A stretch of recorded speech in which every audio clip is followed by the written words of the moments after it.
Hi everyone. Okay, so seriously, how bad is this lighting? So I'm wondering in how many takes I'm going to shoot this video. Okay, this was weird.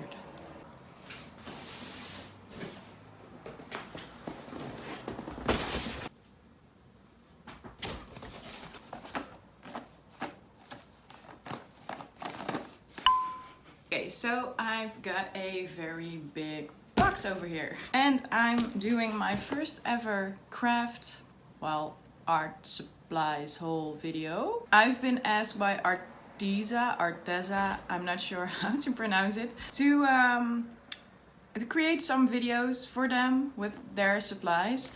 So yes, I did get these things for free, but that doesn't mean I won't give you my honest opinion. Okay, well, so there's a plane flying over my house. I think I should redo this.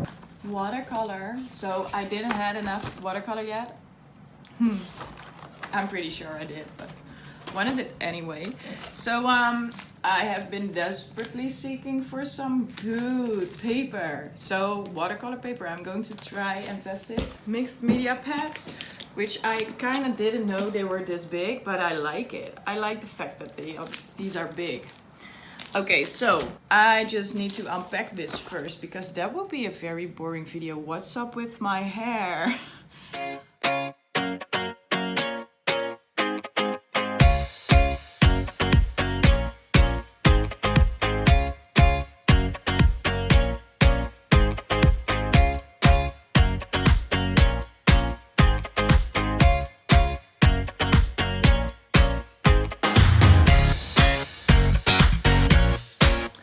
Okay, so after I unpacked everything, so plastic and, well, having a hard time opening everything, it's finally done. So, let's see what I have.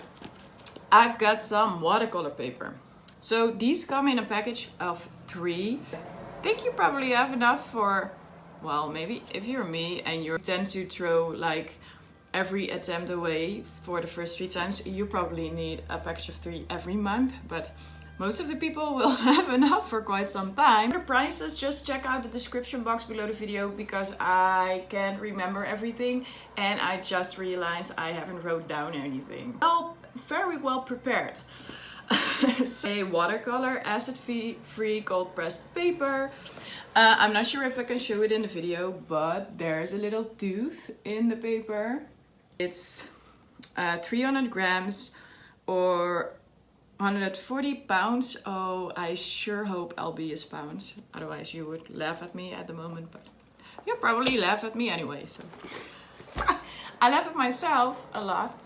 So this paper is 180 grams, which is a little bit thinner. And I'm a bit scared of using like light paper or lighter paper, less heavy. Because I like wet techniques and I always tend to use a lot of water. So I'm quite curious on how this paper will react to my water use. I've got some gouache over here. So I didn't know what gouache was until I looked it up because the first time I've heard of it, I was like, huh? I really thought I knew all the paints, but apparently I didn't. So gouache, okay, maybe I'm not explaining it right, so please leave something in the comment section if you think, oh, you messed up that description. But this is what I think it is. It's a water-soluble paint, but it's more opaque than watercolor is. So it's less transparent. So it comes in a package of 12 colors, at least this one does. So with lots of the ARTEZA supplies, you get to choose from the size of the sets. So most of the supplies come in like a 12 pack or a 6 pack or like a 24 pack or 48, just like from small to bigger to biggest to like, why just don't buy all the colors that there are. So that's probably what I would do. But I've got a 12 metallic set and it comes in this package. Okay, So let's test them and swatch them and create some art with them.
Okay, so I'm not a very good watercolor artist.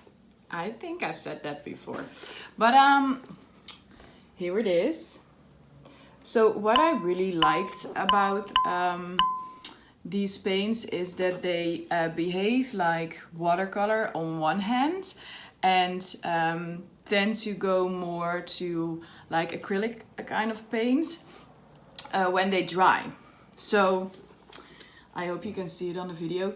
As you can see, these are metallic, so if I move them around, you see the shimmer. But they dried like quite opaque, quite matte. Not quite opaque, they are really opaque. And they dry matte.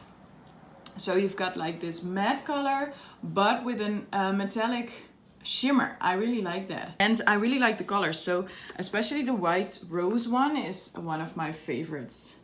I really like that one. The pink one is my least favorite, the bubblegum, but that's just my opinion. I just don't really like pink as a color. So my verdict on the paper is that I really like this one. So it actually didn't curl as much as I thought it would be, especially considering it's a 190 grams paper. So I'm kind of surprised, to be honest, but I really like it. So I probably will be using this quite often. So next up are my new brush pens. Just a little information before I start using these. I did color quite a lot with my distress markers, and I guess that these will be similar, but distress markers have these muted colors, and you know, it's the colors are different. So after that, I've been using Studio Light water brush pens. And I don't owe them anymore because I wasn't really a big fan of these. So I'm kind of hoping that these will help me to start coloring a bit more again, or maybe that these are just really good to use in my paintings.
to test the way they blend. And I kind of like the way they blend, but you need to know something before you're going to use them. As you can see, these dry very fast. If you want to create some beautiful blends, you really need to work fast. Sure whether these markers are suited to use like layer on top of layer on top of layer. What I did really like about them is the fact that I can paint on some ink on top of my table. I use a glass table, and pick up some paint and use it as I would use watercolors. That being said, it's the same thing with using the markers. That paint dries really fast. I think these would be awesome to use in my art journal. I draw in my art journal, I don't necessarily go for like the perfect drawing. I just want to draw and have fun and create something nice and experiment with techniques, and I think these pens are just wonderful to use for that purpose. On the other hand, I think if I practice a little bit more with these, I could really create some really nice paintings with them. But I didn't practice a lot. I'm not a good star at using markers or using watercolors. So I need to practice a bit more. And I probably will be getting the hang of it and create really nice paintings with these markers. Last but not exactly least, I hope, are these premium watercolor tubes. So I have the 24 set, and again you can buy these in different sizes of sets, and I'm just going to quickly open it here so you can see what I'm talking about. So about the colors, I really like the colors, and there's a black and there's a white, and there's a burnt umber and a raw umber. So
Okay, I'm not that good at painting hair, I know, but I did it anyway. So I kind of like these paints. They blend quite nicely, and well, I needed to figure out what colors to use to blend, but I kind of like the way they blend. And I think with a set of 24 you can quite easily have a really nice color palette. And especially if you see them just the way they are really well pigmented. And especially the darker ones, the dark blues and the violets are really nice. And I like those colors, so I probably will be using them quite a lot. Yes, I probably will be using these quite a lot, and especially together with the rest of my paints. I really like to combine all the different sorts of paints, and yeah, I probably will be using these in my art journal, but as well as that I will do some regular painting with them. I still need to tell you guys a little something about this paper. I'm not sure what I was doing there, but I thought I'm just gonna spin my chair. Why would I do that? I kind of really like this paper. And the reason that I like it, it's because the same reason as I like my mixed media paper. It is quite, well, it handles water quite good. So as you can see, the paper hardly curls or hardly changes under a lot of water. And even when I dry it with my heat tool, the paper really stays the same. So I bet if you don't use it as a journal kind of book, but just tear out the paper and well, use maybe some tape or something to make sure that it stays straight. I think it will stay straight quite good. So that's something I really like about this paper. So thanks for watching. If you have anything to say about my video, please let me know. Wow, that sounded really negative. But I mean, if you want to tell me anything about my video, please let me know. And if you have any questions, just leave them in the comment section. And well, have a great day and see ya.